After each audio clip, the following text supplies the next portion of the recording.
Bonjour, bienvenue dans cette vidéo, nous allons voir les quotients de racines carrées. Alors pour diviser des racines carrées de nombres positifs, il faut, dit-on, simplifier les coefficients ensemble et les radicants ensemble. Alors cette écriture-ci, évidemment, il faut savoir que, de nouveau, entre le coefficient numérique et la racine carrée, il y a bien à chaque fois un produit quand on ne le voit pas, d'accord? Donc c'est un produit. Donc on nous demande de simplifier le coefficient ensemble.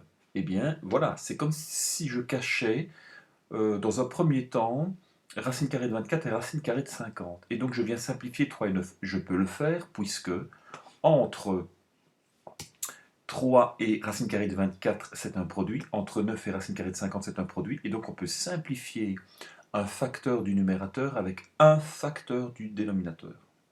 Pardon. Et donc ici, je peux simplifier d'abord le coefficient. Donc 3 neuvièmes, eh bien ça se simplifie. Ça me fait 1 tiers. Donc 1 et 3. Et ensuite, qu'est-ce que je peux faire? Je peux simplifier les radicants ensemble. Donc les radicants, voilà, sont 24 et 50.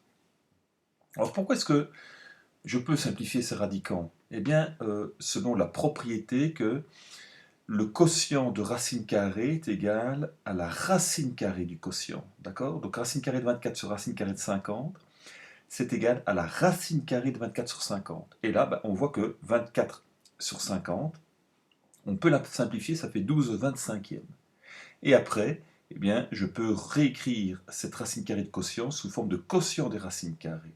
Donc, racine carrée de 24 sur racine carrée de 50, en fait, je peux simplifier 24 et 50 par 2, ce qui me fait 12 et 25. Voilà, je peux directement le faire plutôt que de passer par cette étape-là. Mais c'est pour comprendre pourquoi on peut simplifier les radicants ensemble.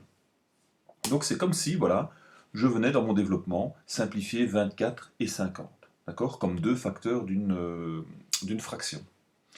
Donc voilà, j'obtiens, à partir de là, 1 fois racine carrée de 12 sur 3 fois racine carrée de 25. On verra plus tard que le 1 fois, évidemment, on peut l'enlever, ça. Alors ensuite, qu'est-ce que je dois faire? Je dois simplifier les racines carrées restantes. Bien oui, on voit qu'ici, racine carrée de 12 et racine carrée de 25, eh bien, il est possible de réduire. Racine carrée de 25, on peut calculer, et racine carrée de 12, on peut la réduire. Évidemment, si possible, ce ne sera peut-être pas toujours le cas.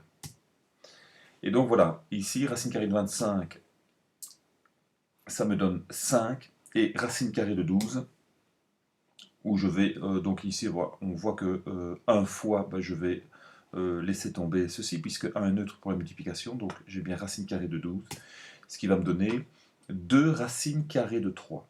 Et puis il me reste à calculer ce qui est évidemment calculable, donc réduire l'expression finale. Eh bien, 3 fois 5, ça donne 15, donc j'ai 2 fois racine carrée de 3 sur 15. Voilà, la vidéo est terminée, on se voit pour la prochaine, pour les sommes et les différences de racines carrées. À bientôt.